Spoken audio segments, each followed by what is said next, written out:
verliebte Drachenmeitli.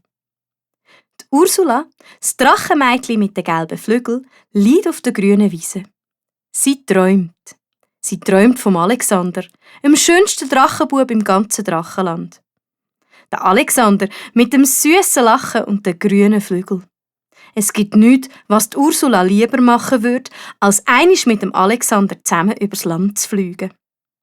Die Ursula seufzt. Jetzt liegt sie schon ewig da auf der Wiese rum. Sie müsste doch eigentlich nur zum Alexander gehen und ihn fragen. Aber sie traut sich einfach nicht. Stattdessen schaut sie immer nur zum Birkenberg über. Dorthin, wo der Alexander der Drache mit den schönen grünen Flügeln seine Höhle hat. Was ist denn das da? Da unten im Tal bewegt sich etwas. Die Ursula schaut genauer her.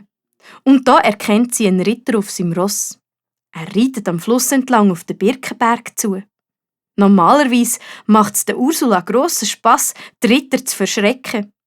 Die ziehen dann nämlich immer ihre Schwerter raus und versuchen, die Drachen damit zu pieksen. Das finden die Drachen lustig, weil das so kützelt. Aber heute will die Ursula nicht mit dem Ritter spielen. Sie hat eine andere Idee. Langsam steht sie auf und stapft mit ihrem schweren, grossen Körper den Hügel runter bis zum Fluss. Dort stellt sie sich im Ritter mitten in den Weg.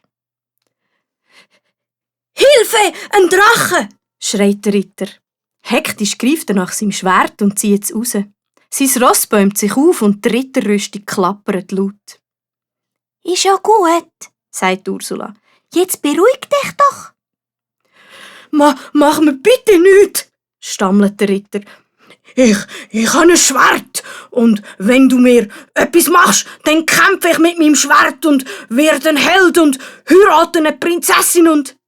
Die Ursula unterbricht ihn. «Psst», sagt sie.